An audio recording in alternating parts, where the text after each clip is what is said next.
Hey guys, Shakarez here for yet another in-depth League informative. Today we'll be taking a look at the jungling items in the upcoming patch, which is already on the PBE and should be hitting the live servers soon, patch 3.14. So, firstly, let's start by looking at what patch 3.14 brought in terms of changes. For Spectral Wraith, the item for AP junglers, it no longer has Spell Vamp nor the Smite cooldown reduced. It now has a new passive that gives you percentage of spell damage in health and mana. This only works on jungle monsters and is halved for AoE spells. The item was also buffed in AP. Elder Lizard had its passive Incinerate buffed and its AD slightly nerfed. Ancient Golem had its health value nerfed, and Wriggle's Lantern has completely different stats and is now less suited for combat. Apart from these changes, the 4 jungle items are now considered gold generation items. And why is that? Well, they now all have a gold generating related passive. Spirit of the Elder Lizard and Spectral Wraith now have a passive called Bounty Hunter. Kills, assists, and epic monsters grant 40 extra gold, and large monsters grant 10 extra gold. Spirit of the Ancient Golem now has conservation stacks. Killing a large or epic monster will give the user up to 40 gold, depending on when you last got a conservation stack. Wriggle's Lantern now gives 40% extra gold from monster kills. I will go more in depth on these changes in another video. For now, I want to strictly look at gold values and differences. So, Spirit Stone items are still very similar. They all cost 2000 gold, they all have 10% CDR, they all have 7 mana regen per 5 and 14 health regen per 5 seconds, the same passive, which is Butcher, and a distinct stat and a distinct passive. Now then, on to the math. Starting with the spirit items, Ancient Golem had its health reduced from 500 to 350, meaning the value of this item went down.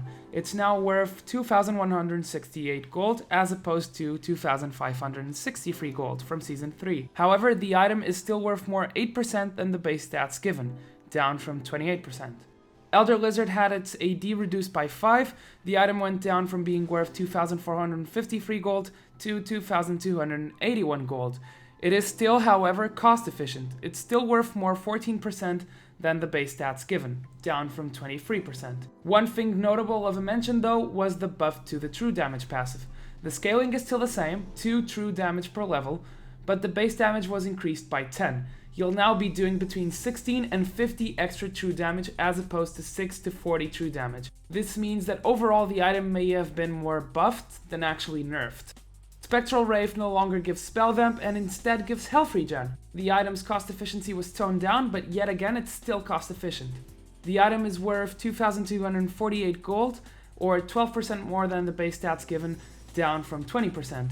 However, the new passive functions similarly to Spell Vamp, and it even allows mana-based AP junglers to keep their mana pool up throughout the game.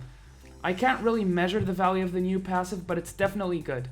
Last but not least is Wriggle's Lantern, and it suffered a complete change. It used to be built off Madrid and Vampiric Scepter. It was made into an item that now isn't AD or AP centric, building off of Madrids and 2 daggers. And overall, it now has worse combat stats and is worth much less. The old Wriggles was just about cost efficient, being worth 1994 gold when compared to the cost, which was 2000 gold. The new Wriggles, however, is only worth 1200 gold, meaning you're paying an extra 600 gold, or 33%, looking solely at base stats. However, don't forget 2 things. 1, you have a free ward every 3 minutes, so it's 75 gold you're sort of gaining. Not only that, the new Wriggles gives 40% extra gold per monster slain. So overall, you'll have to think if you want this item or not. It's quite the risk, but if you farm up, well, you'll make it a worthwhile purchase. Also, it may be a better purchase on champions who directly use attack speed in combat, like Trundle, as opposed to champions like Lee Sin who won't necessarily use it as well. So overall, the items were nerfed in terms of gold efficiency, but we can't really measure passives, so all the spirit items remain strong, effective jungle items. Not only that, the fact that they give passive gold throughout the game balances out the fact that they're worth less gold. That's all for today. I hope you guys enjoyed the rather short video, and I hope you guys join me next time where I'll be looking a bit more in depth into the other jungle changes, including the new camp, the gold flow in camps and items, timers, and jungle routes. Please remember to follow me on Facebook and the Nook. Links are in the description. If you liked the video, leave a like. If you're not subscribed to me yet, I hope you click the subscribe button. And that's pretty much all for today. I'll see you guys in the Rift. Shakarez signing out.